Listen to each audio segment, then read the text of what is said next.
अच्छा, आता तुम्ही म्हणालात की कशामुळे सुजय विखे पराभूत झाले त्याचं त्यांनी आकलन करावं. मला तुमच्याकडून उत्तर लागेल की तुम्ही का जिंकलात.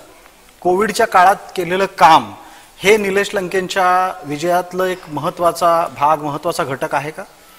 कोविडचं काम म्हणजे माझ्या आयुष्यातील अविस्मरणीय काम असतं. इथं बऱ्याच वेळा कधी कधी बोलताना, खाजगीत बोलताना सांगतो की आपण 100 जन्म जरी घेतले तरी एवढं पुण्य आपल्या हातून कधी होणार नाही. कारण कोविडची परिस्थिती पाहिली असेल, 22 मार्चला लॉकडाऊन झाला.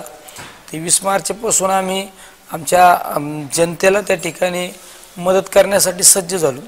त्यावेळेस पायी जाणारी वाट सुरू होती. म्हणजे मतदारसंघ मर्यादित काम नाही केलं. UP असो, बिहार असो, पार महाराष्ट्रातील कानाकोपऱ्यातली आमच्या भागातून जाणारे पायी लोकांचं जेवणापासून निवाऱ्यापासून व्यवस्था केली, त्यांना घरी पोहोचवण्यापर्यंत व्यवस्था केली.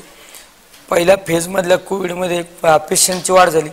त्यावेळेस मी आमच्या कर्जूला हऱ्याला आदरणीय शरदचंद्रजी पवार आरोग्य मंदिर चालू केलं.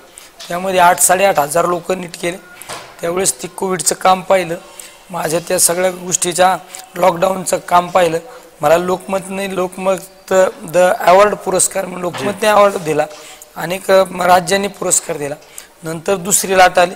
दुसऱ्या लाटेमध्ये सुद्धा मी 14 एप्रिलला डॉक्टर बाबासाहेब आंबेडकरांच्या जयंतीच्या दिवशी कोविड सेंटर सुरू केलं. त्या कोविड सेंटरमध्ये 33,000 लोकांना उपचार दिला. 33,000 लोकांचे जीव वाचले. ही एक एक घटना त्या कोविडच्या पाहिल्या तर अविस्मरणीय.